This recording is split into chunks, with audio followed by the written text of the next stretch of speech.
मध्ये भेट।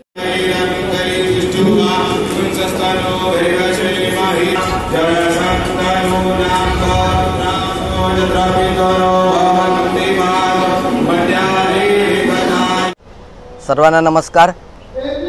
आपल्या सर्वांना माहितीच आहे, महादेवांचा आवडता पवित्र श्रावण महिना, त्यानंतर गोमाता जिच्यामध्ये 33 कोटी देवतांचं सानिध्य असतं, असं असंख्य गोमातेच्या सानिध्यात, नंतर पंचवटी ज्या ठिकाणी शिवमंदिर आहे, असं पांढरापळ गोशाळेच्या सानिध्यात आपण शिवमहापुराण कथेचं आयोजन केलेलं आहे।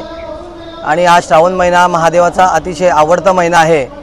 त्या अनुषंगाने आम्ही या पांढरपळ गोशाळेमध्ये शिवमहापुराण कथेचं आयोजन केलेलं आहे।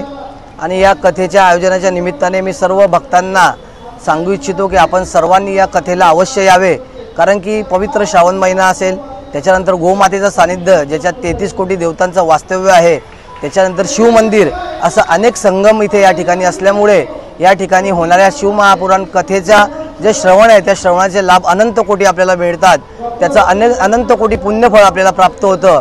म्हणूनच आपण सर्वांना याचा लाभ मिळावा यासाठी पांढरपळ गोशाळेमध्ये शिवमहापुराण कथेचं आयोजन केलेलं आहे।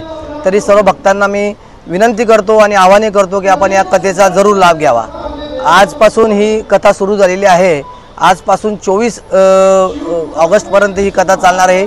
पंचदिवसीय ही कथा आहे आणि 22 ऑगस्ट ते 24 ऑगस्ट या दिवसांमध्ये आपण रुद्राभिषेक घेणार आहोत आणि शेवटच्या दिवशी रुद्राक्ष महोत्सव घेणार आहोत। या रुद्राक्ष महोत्सवामध्ये आपण प्रत्येक भक्ताला नेपाळ येथून आणलेले आणि महाशिवरात्रीला सिद्ध केलेले रुद्राभिषेकाने सिद्ध केलेले रुद्राक्ष आपण अर्पण करणार आहोत, देणार आहोत। रुद्राभिषेकचा जो वेळ आहे तो सकाळी 8 वाजेपासून राहील 22 ऑगस्ट पासून, आणि 24 ऑगस्टला आपण रुद्राक्ष जे देणार आहोत ते सकाळपासून 8 वाजेपासून देणार आहोत। तरी सर्व भक्तांनी याचा लाभ घ्यावा।